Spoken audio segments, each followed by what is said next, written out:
Hello, welcome to the France 24 debate, and if you're just tuning in, I'm Annette Young. And the day has finally arrived. After 5 weeks of frenetic campaigning, it's now finally the turn of the British voters to decide who will govern their country. But if polls are anything to go by, both the Conservatives and Labor parties are unlikely to gain enough seats to rule outright. And with no clear winner likely, the stage is set for days, if not weeks, of horse trading. So how did one of the world's most politically stable systems become such a hot mess? With me to talk about this is Evan O'Connell, Vice Chair of the British Labor here in Paris, Jeremy Stubbs, Chairman of British Conservatives, also based here in Paris, our very own Christophe Robit, France 24's Europe editor, and from Oxford in the UK, we're joined by Helen Margetts, who's Director of the Oxford Internet Institute at Oxford University and has been paying close attention to what's been happening online and in terms of what people have been saying in social media. And from Glasgow in Scotland, Andrew Nicol, journalist and author.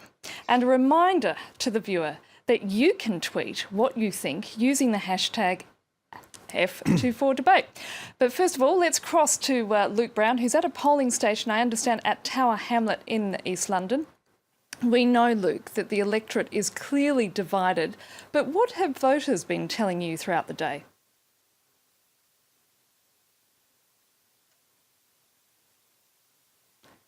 I think it seems we're having audio problems. Oh, here we go. Sorry, Luke, we lost you at the beginning, so as I was just asking you, what have voters been telling you? Well, the voters that we've been speaking to have been outlining the reasons for their choices here in the east of London. They give one of the main reasons they go with there is the economic problems. They don't feel they're feeling the benefits of the economic recovery here in the United Kingdom, and that's really dominating the reason why they, for the vast majority of them, are choosing Labour. Also, they say they're feeling the pinch from the austerity cuts too here in the United Kingdom, be it for social spending or NHS hospitals, or even the education and the further education here in the United Kingdom. That being said, it has to be said here in the east of London, it is a safe seat. Bethnal Green and Bow is clearly a very safely Labour seat. The biggest surprise could well be coming from the Green Party, which would like to overtake the Liberal Democrats, come out second.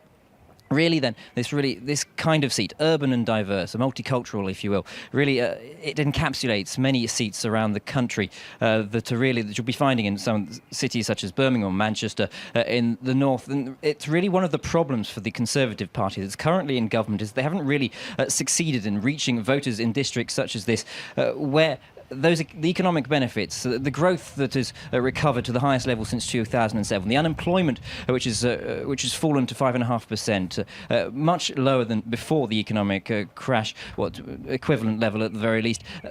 Those economic benefits, they're not being felt here, and I think that's the problem for the Tory party of David Cameron, and that's really why he hasn't been able to wrap up this election before the voting day itself. Luke Brown, we'll leave it there. Thank you so much. That's Luke Brown, who's reporting from a polling station in East London. Christophe Robit, let me start with you. As our Europe editor who's been following these British elections very closely, this is an extraordinary poll in the country's history, isn't it? I mean, how did we get to this point where the political landscape is so fragmented? Yeah, it's a very exciting election from my point of view because it's very tight, it's very tense. We don't know what's going to happen, and we don't even know whether the candidate or the party that will come first tonight will actually form a government. We could well have a situation where Labour comes second, but is in a position to form a government, a coalition government, maybe even a minority government. But I have to say, Britain is not alone. When you look at Europe at the moment, look at Spain, for instance, what we see is a decline in support for traditional parties. You see it in Spain, you see it in Belgium, you see it even in France, which for long was a two-party system and now has turned into a three-party system with the emergence of the National Front. So I think what you see in England is a rise in support for new parties, for anti-immigration parties, for separatist parties. That's what we see in Scotland. So Britain is not unique. What we see is a fragmented political landscape, and it's all the more difficult to form coalitions in a country where the constitutional system, where the electoral system is still first past the post. Now, first past the post is great when you have two parties running against each other, but when you have more parties, it's getting very difficult. Jeremy, the fifths are already out, with Prime Minister David Cameron saying his Labor opponent, Ed Miliband, would have a massive credibility problem if he tried to become PM without Labor winning enough seats. That's true. That's true. If you want to talk about Labour, the problem is that there are two kinds of legitimacy here. There's a legitimacy of whichever two-party bloc has the largest number of seats, and there's legitimacy of whichever two-party bloc includes the party that gets the most seats. And those are the two positions of Labour and Conservative. Labour problem is that if they were with the SNP, and not to put it to find a point on it, the SNP simply wants to get its hands on the tender parts of the anatomy of the Labour body politic and start squeezing. And that is a credibility issue with the rest of the UK, that's for sure. But certainly David Cameron is not going to give up that, number 10 Downing Street that easily, is he? No, well, in a sense, the election result has to come up with a good argument for him leaving. That's what happened when Gordon Brown was in office in 2010, and eventually the deal was made. And of course, as we've just been hearing, we will know the result tomorrow morning, but we won't necessarily know the consequences of the result yet. So it's a real nail-biter. It certainly is. Now let's start talking about the likely scenarios. And as Christophe was saying there, in Labour's case, they've said that they won't do a deal with the Scottish National Party, but that might well and truly change once the wisp of potential leadership comes into the air. And if they do, they're going to have to make some hefty concessions, aren't they?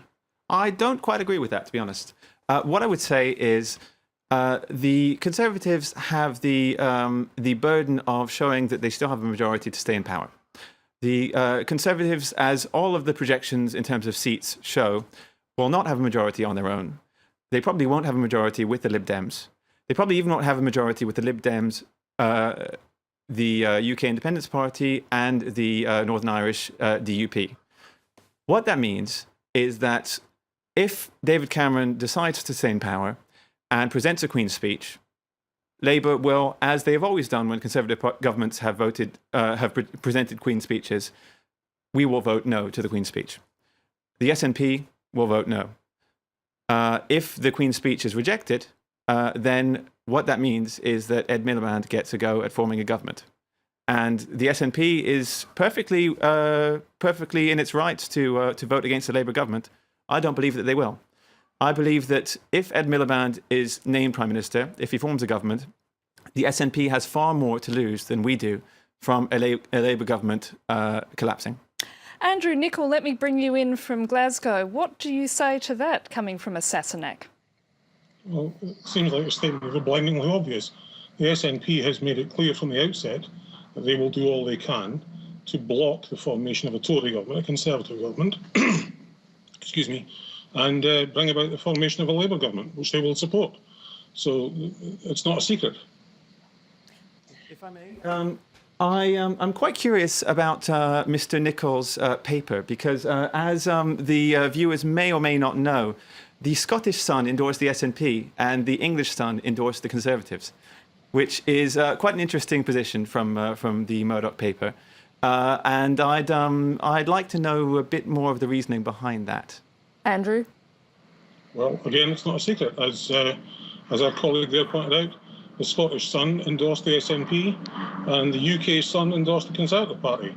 And there's a clue in the name, we are the Scottish Sun. Evan, just one thing, though, about what you were saying. The SNP is far more to the left than Labor is. They want more spending than Labor thinks is wise. The parties also disagree fundamentally on Britain's nuclear deterrent, which the Scottish nationalists want to scrap. So is there any room for manoeuvring if indeed, Ed Miliband gets to that point where he wants to get them on board? I think so. First of all, what I would say is that, look, we're still campaigning for an absolute majority. And I think that until the voting ends this evening, we're not going to give up on that goal. And I'm sure that Jeremy would also say that his party still believes that they can get an absolute majority, still believes that would be the favourable outcome. We believe in a stable majority government. What I would say, though, beyond that, is that there's a majority for keeping Trident, the nuclear deterrent. Labour wants to keep Trident. The Conservatives want to keep Trident. That means that there's a majority in Parliament to keep it. If the SNP agrees with a future Labour government's proposals on tax and spending, great. We'd be happy to have the votes, and we'll talk to them. But that doesn't mean that Alex Salmond or Nicola Sturgeon, the former or current leader of the SNP, will be writing the Labour budget. Jeremy, let's just talk about the Conservatives. I imagine there'll be some frantic phone calls possibly being made in the early hours of tomorrow morning to Liberal Democrats.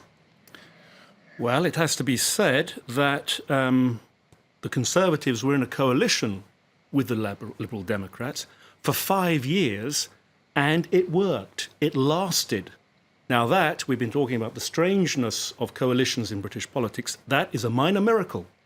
It works. I would say better go with what works than with something that we really don't know about, although I'm guessing that a Labour SNP coalition wouldn't last terribly long. Christoph, would you have anything to say to that?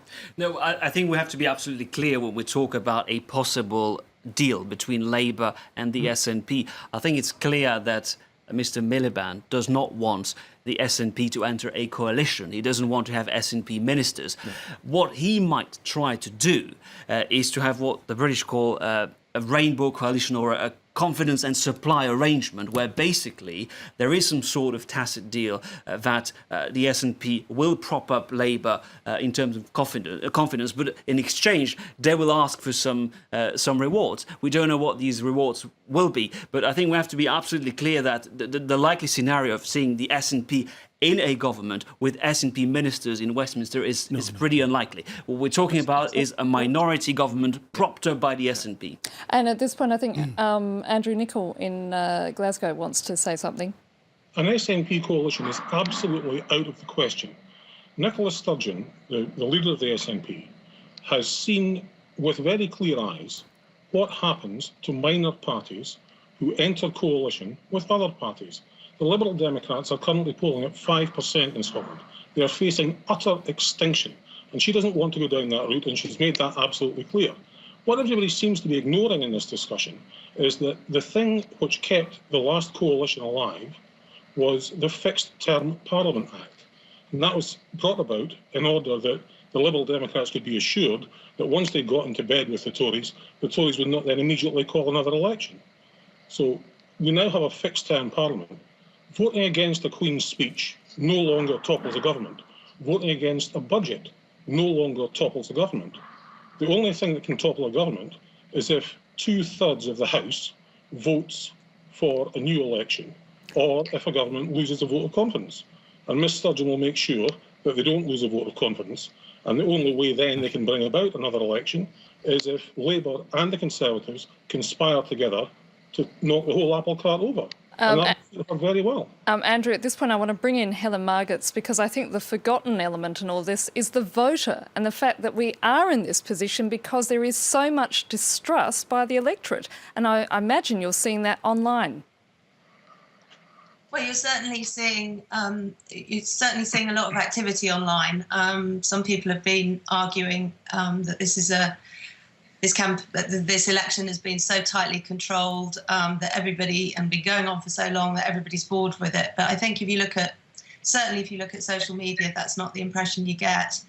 And I think what's happening here is that it has been a very tightly controlled election. The parties have controlled their campaigns very tightly, even to the extent of some of them not actually appearing on TV debates, etc. And they've tried to do that on social media as well. But people have kind of avoided that by creating lots of activity, by creating hashtags on Twitter, for example, that have really quickly risen into a significant piece of activity. So we're seeing a more interesting election there, I think. Social media obviously has played a very key part in this campaign, and certainly someone who seems to have benefited a lot from it is Ed Miliband. Yeah, absolutely. Miller fandom. Have you? I'm not sure if you'll show the Miller Bay video, the Miller fandom fan video that's been doing the rounds of the internet. We are recently. aware. But it's certainly worth seeing. Ed Miliband's got something of a geeky fan club online. I think he's been quite intelligent in a way in realizing now that he is a geek and he's proud of it. And I think that's endeared a lot of people to him. And he's in a way it's given him more confidence, I think. Jeremy. Well, he certainly had a great success with his stone monolith. Everybody's talking about that. If we get if we're going to no get comment on that. Competitive. David Cameron has more followers on Facebook, so it's Facebook versus Twitter here. But at the end of the day, you still have a situation where we're going to be looking at very likely a coalition government. So regardless of how many fans you have on Facebook, that's not going to determine if you're going to stay in power. No, it's just another sign of popularity. But coming back to what I said about coalitions don't depend upon fixed-term parliaments. Think of 1978, 1979. Jim Callaghan's Labour government brought down when the Liberals decided they were going to pull the plug. So the major party, in fact, is often dependent on that smaller party who, without controlling everything, can ask for exactly what it wants. I think at this point we're going to just press the pause button on this discussion and take a short break, and I'll be back with the second part of the France 24 debate. In the meantime, do stay with us.